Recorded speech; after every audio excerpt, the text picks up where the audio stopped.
السلام علیکم گائز، کل کی ایپیسوڈ بہت ہی مزیدار ہونے والی ہے۔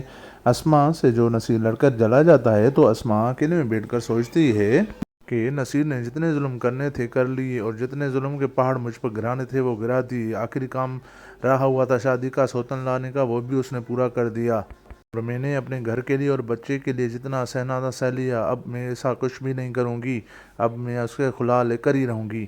پھر آپ اگلے سین میں دیکھو گے کہ جب نصیر گھر کو لوٹتا ہے تو اسما اپنے سلائی کے کام میں مصروف ہوتی ہے، تو اسے کوئی جواب نہیں دیتی اور اپنے کام میں مصروف رہتی ہے۔ ایسے میں نصیر کو غصہ آ جاتا ہے اور وہ اپنے کمرے میں چلا جاتا ہے۔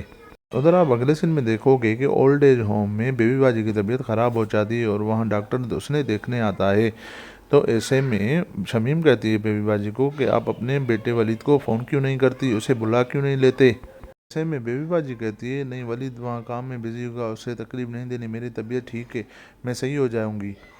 ادھر آپ دیکھو گے کہ جب ولید لاہور سے سیدھا جمال بھائی کے گھر آتا ہے تو امی کے بارے میں معلوم کرتا ہے۔ ایسے میں عذرا پریشان ہو جاتی ہے اور کہتی ہے کہ امی تو واصف کے گھر گئی ہے، کیا تمہیں پتہ نہیں، تمہیں واصف نے نہیں بتایا؟ ایسے میں ولید عذرا بھابھی کو کہتا ہے نہیں، میری بات واصف سے تو نہیں ہوئی، مجھے بس یہی لگا کہ امی یہاں پر ہوگی آپ کے پاس، چلیں پھر میں واصف بھائی کے گھر چلا جاتا ہوں، وہاں امی سے مل لوں گا۔ یہ کہہ کر ولید سیدھا واصف بھائی کے گھر یہاں چلا جاتا ہے۔ پھر آپ اگلے سین میں دیکھو گے کہ جب ولید واصف بھائی کے گھر پہنچتا ہے تو امی کہہ کر وہاں بلاتا ہے، تو ایسے میں فرحت وہاں نکل آتی ہے اور کہتی ہے ولید کیا ہوا ہے؟ تو ایسے میں ولید کہتا ہے امی کہاں پر ہے؟ تو فرحت حیران ہو کر کہتی ہے ولید امی تو جمال بھائی کے گھر ہے، آپ کو نہیں پتا؟ فرحت کی یہ بات سن کر ولید بہت حیران اور پریشان رہ جاتا ہے اور کہتا ہے کہ یہ چل کیا رہا ہے؟ وہاں عذرا بھابھی کہہ رہے ہیں کہ امی آپ کے پاس آئی ہے اور آپ کہہ رہے ہو کہ امی جمال بھائی کے گھر ہیں، ضرور امی کے ساتھ کچھ ہوا ہے۔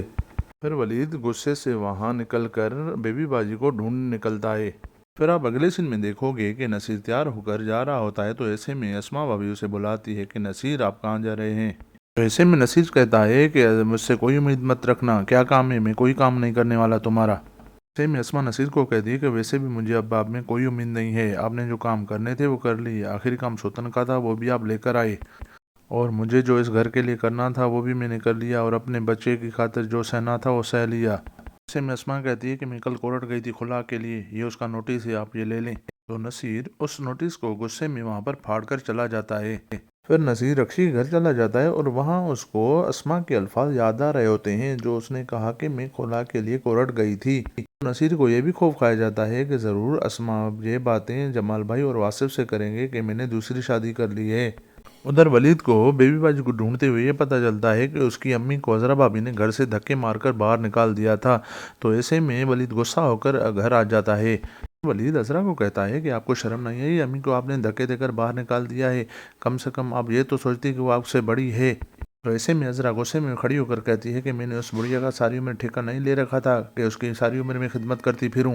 عذرا کی یہ باتیں سن کر جمال کے ہوش اڑ جاتے ہیں اور غصے سے لال پیلا ہو جاتا ہے، اور جمال عذرا کو کہتا ہے کہ تم نے حیا شرم ہونی چاہیے، تم نے یہ کام کیا ہے، میری امی کو گھر سے باہر نکال دیا دھکے دے کر۔ ایسے میں عذرا کو اور غصہ ہو جاتا ہے اور کہتی ہے کہ ہاں میں نے امی کو نکالا ہے، میں نے اس بڑھیا کا ساری عمر ٹھیکہ نہیں لے رکھا تھا جو میں اس کی خدمت کرتی پھروں یہاں پر۔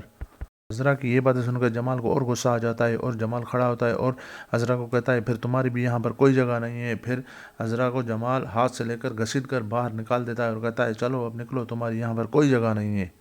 پھر ولید بیبی باجی کو ڈھونڈتے ہوئے اسے پتہ چلتا ہے کہ اس کی امی ایک اولڈ ایج ہوم میں چلی گئی ہے۔ پھر ولید وہاں چلا جاتا ہے اور دیکھتا ہے کہ وہاں ایک میت پڑی ہوئی ہے۔ پھر ولید وہاں ہاتھ رکھ کر رونے لگتا ہے اور اسے پرانے اپنے ابو کی باتیں یاد آ رہی ہوتی ہیں کہ بیٹا اپنی امی کو کبھی اکیلا مت چھوڑنا۔ پھر ولید یہ باتیں یاد کر کے رونے لگتا ہے اور کہتا ہے کہ امی مجھے معاف کر دیجیے گا، مجھے آپ کو یہاں پر اکیلا نہیں چھوڑ کر جانا چاہیے تھا لاہور۔